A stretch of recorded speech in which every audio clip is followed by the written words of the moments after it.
I'm Nilaki. I look after consumer insights for Pernod in India. And I'm Shubhabrato from Purple Audacity, the agency, and I specialize in research methodologies and analysis framework. So to start with, truthful answers to the mindset of youth by combining qualitative research and semiotics. So that's what we will talk about today. And next one. The discourse is divided into 4 parts. Am I audible at the end? Yep? Oh, sure, fine. So the discourse is divided into 4 parts. First, we'll talk about the research problem, followed by the methodological solution, okay? Followed by the results, and at the end, future applications. But before we embark on that, I would need a couple of minutes to talk about the overarching objective of this presentation. Why am I here? Why is she there? The objective is to position an alternate paradigm in mixed methodology, another solution to the traditionally known mixed methodology of qualitative getting combined with quantitative research. Okay. To do so, let's go back in history a little bit. And this is going to be boring. Okay, for the next 2 minutes, it's going to be boring. Any philosophers in the room? None, lucky. Any quantitative researchers? Oh, wow, yeah. Okay, anyone hungry in the room? All, okay, so I'll keep it short. Okay, what is the paradigm? So let's start with the paradigm. A paradigm is nothing but a set of common beliefs, agreements, and concepts governing a particular research approach, okay. Now, I'll quickly talk about 3 basic paradigms that you'll hear a lot, okay. Imagine a continuum. On one hand, there were the constructivists, okay. On the other hand, you have the positivists. The constructivists believed in reality to be subjective. It is socially constructed. It is time and space dependent. The observer or the interpreter will always add his or her own dimensions to the data. The qualitative purists, thus, were the constructivists. Okay. On the other hand, you had those whose philosophical stance was about objective reality, about the physical sciences, devoid of time and space context, where they wanted the results to be such that it can be generalized, free of time and space. And strangely, the quantitative purists or the positivists and the constructivists or the qualitative purists, they never looked into each other's eyes. Okay. Part 3. There walks in, probably 70, 80 years back, or even before that, some philosophers and probably some clients who said, okay, come on, both of you go out and take a break, okay? As long as the research needs are being answered, I do not care about the methodology or how you're mixing it. The end must justify the means. If I'm getting satisfactory answers, I'm not so much bothered about how we're doing it. And if there were any philosophers out there, they would call it pragmatism. Okay, so that's the third paradigm, the pragmatism, about that. The practical solutions will determine the necessity of a certain methodological approach. So if your output is satisfactory, if your output is practical, your output is a success, it doesn't matter what you're mixing. Okay. Moving forward, we also realize that the time has come to take this thought of pragmatism and extend it beyond qual and quant. Why? As Nilaki would shortly show you, that there would be certain situations or cases where it would not be feasible to use qual plus quant. And in the morning session, we did hear about other people utilizing the same. So we heard about qual plus neuroscience. We also heard about qual plus virtual reality. Okay.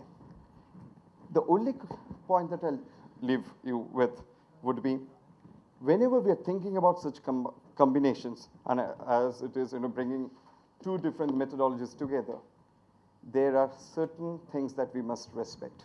We must respect the sanctity of a mixed methodology paradigm. And there are 3 tips to it, and those are called the tenets of a good sound methodology. First, both these methodologies should lead to complementarity. That is, these methodologies should add to what the other one is missing. So ideally, whenever you're bringing in 2, the gestalt should be more than the individual control. The second tenet, or the rule of finding out whether a combination is working or not, would be this theory of, or the second tenet of triangulation. The data has to be corroborated. It is necessary that this methodology, whatever output is coming in, it gets triangulated, it gets validated. And last but not the least, if you ever think of bringing in 2 methodologies together, there got to be a scope for generalizability. What is generalizability? It is this confidence in the data for the top management to believe that what you have studied and found out can be generalized for a larger audience, because that's only way that call can become big call and decisions can be taken on that.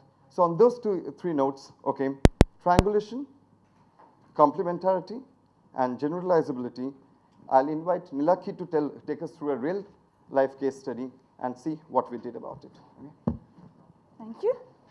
So the genesis of this study, lies in the Indian spirits industry. India happens to be the largest whiskey market in the world, and it's also fairly well talked about the fact that, more than half of the Indian population and almost about a third of the drinker population in India are below the age of 30. And we also, when we look at it, there's this huge growing popularity amongst, for alcohol, and especially amongst the youth. All of these, what it means is that if you look at it, most of the spirits brand across the industry have a very strategic focus on the youth. And it's also fairly important for us, for our brands to deliver that youthfulness, remain youthful in our imagery, so that we can actually connect with the almost millions of people who enter legal drinking age every year. For us to be able to connect with them and remain relevant for them, it's extremely useful for us to actually understand what's the youth mindset and the youth paradigm, which keeps shifting. There is no absolute truth about the youth paradigm, and it was very important for us to try and understand. So that is where this started. And if you look at the context, the hero of this story is a brand called Royal Stag. It started about 2 decades back. This journey of Royal Stag started about, in the early 1990s. And this started with a dream to make it big. And specifically, the way we do it is dream big, think of achievement, then with positive self-belief, go and strive to achieve, make it a reality before you move on to your next big dream. This was, in the true sense of make it big, what we actually did was that Royal Stag, in a market which was a matured whiskey market, where a molasses-based whiskey was the norm, Royal Stag was the first whiskey to be launched in India, which was a grain-based whiskey. And over the years, with consistent product quality and the communication, it actually won millions of hearts across. Currently, the brand is about 13 million cases, so which means at least about that many million consumers. And it became the most valued spirits brand in the Indian industry. The communication of the brand, like we said, was around the theme of success. And the way we used to bring out success was, again, the fact about the importance of dreaming big, then following that dream, trying to achieve it through positive self-belief, a continuous strive. And with that, the tagline which became really famous was "Make it large." And that was the brand tagline. It became, it caught on the fancy of the Indian youth to become part of the youth lingo. So much so that, when Diageo, our co-competitor, in the spirits industry. When Diageo took over the largest Indian spirits company, United Spirits, the newspaper headlines in India were, Diageo makes it large in India. So that was the power of the line, make it large. However, what we did see in the recent past, there was a flurry of high decibel communication targeted at the youth from not just spirits brand, but also brands across other categories. And most of them were actually trying to give a similar message, but with a non-serious tonality. If we looked at what Royal Stag has been doing over the years, the communication message is fairly serious. And also in a developing economy like India, where aspiration is almost the underlying social theme, which makes it really easy for people to immediately empathize. But it's a serious message. How do you make the message youthful? Hence, the communication challenge that was faced by the Royal Stag marketing team was that, not only choose the right communication message, but deliver it with the right tonality. So the research objective that we came up with was we needed to develop a library of communication content or youthful messages which we can use in our communication directly or indirectly. And we chose a few themes through which we would be looking at it, things like what is their thought on success, failure, sex and relationship, their aspirations about brands and cultures, and also leisure and pleasure, which is one of the biggest themes of the youth. However, understanding the content was just half the task. The bigger challenge was where we needed to try and understand the tonality. How do we deliver that serious message to the youth and remain youthful and relevant for them? So what we tried to do is that we tried looking at three different aspects. One is where we tried understanding, the core meaning of success. We tried looking at certain symbols of success which we could use directly or indirectly. And the other was, how do we deliver a positive tonality?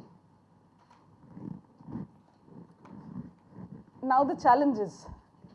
Well, unlike the earlier presenter, at least we as a client, we didn't pose, there were lots of challenges, but we didn't pose the challenge, or we didn't really put up a budget constraint there. However, that doesn't make it less pragmatic. But we are talking about things which are hugely personal.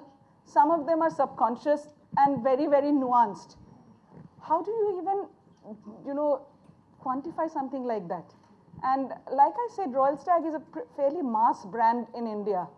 And it's got, it talks to 13 million people.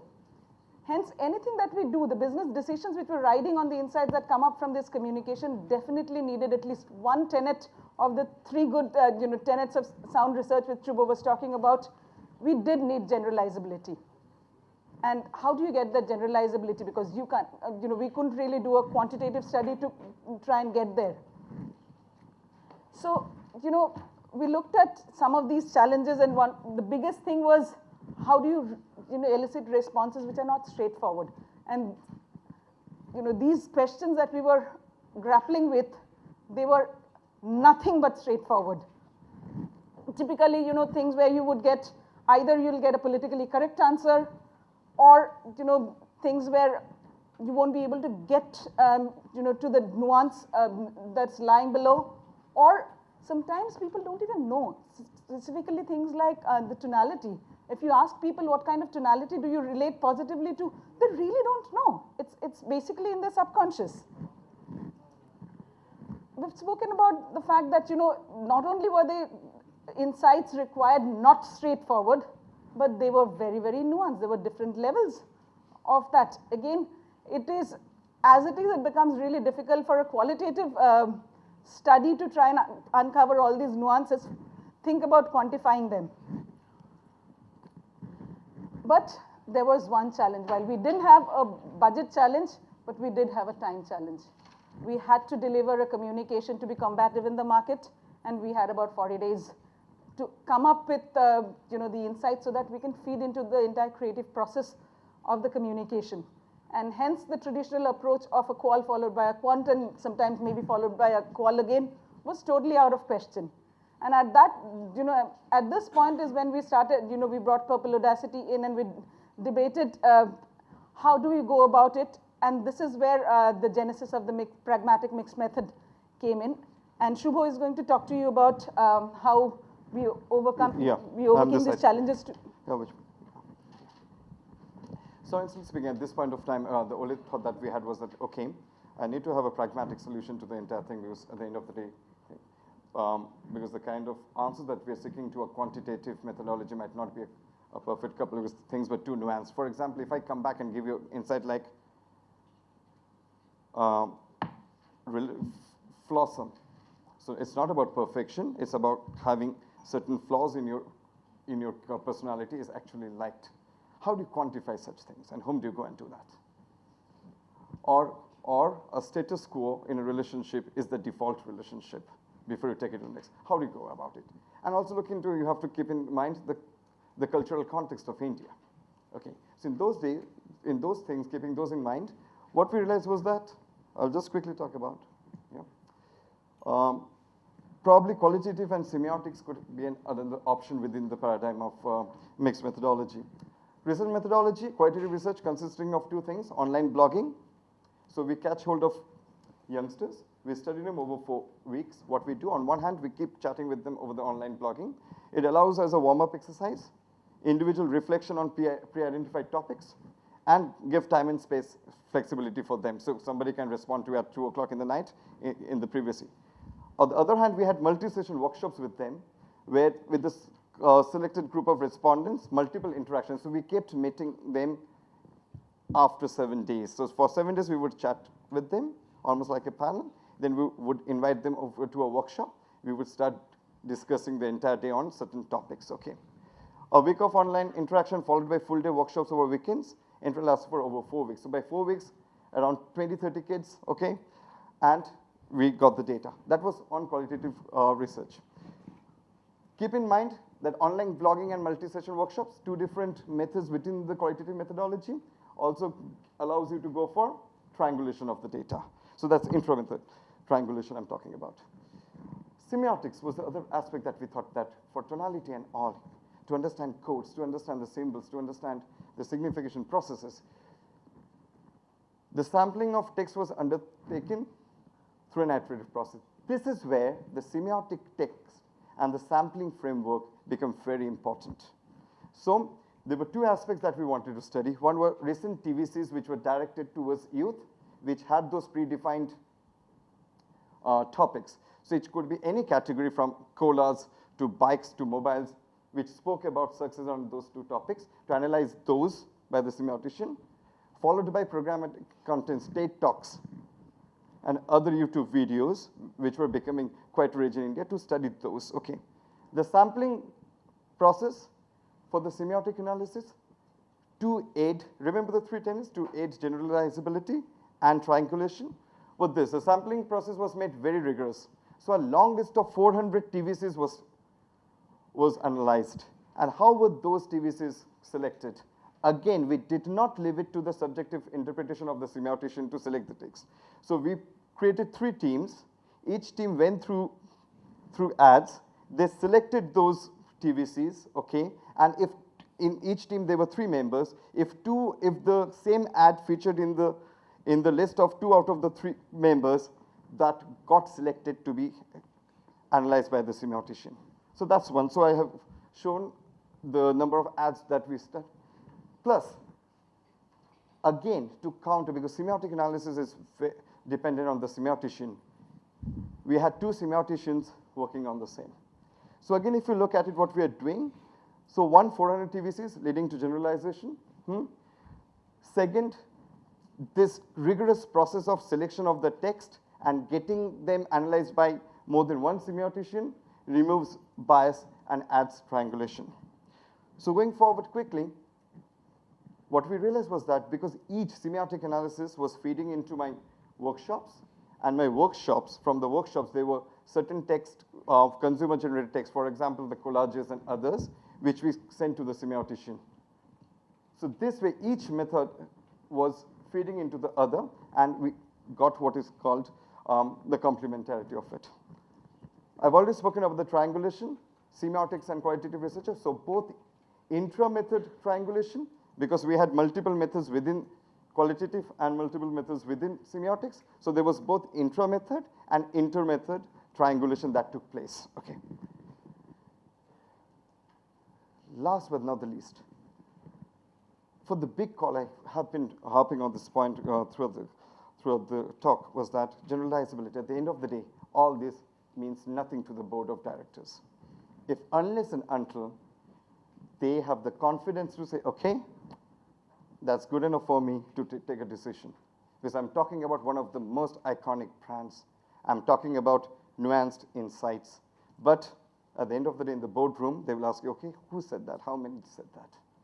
So if I do not have a good enough answer, no.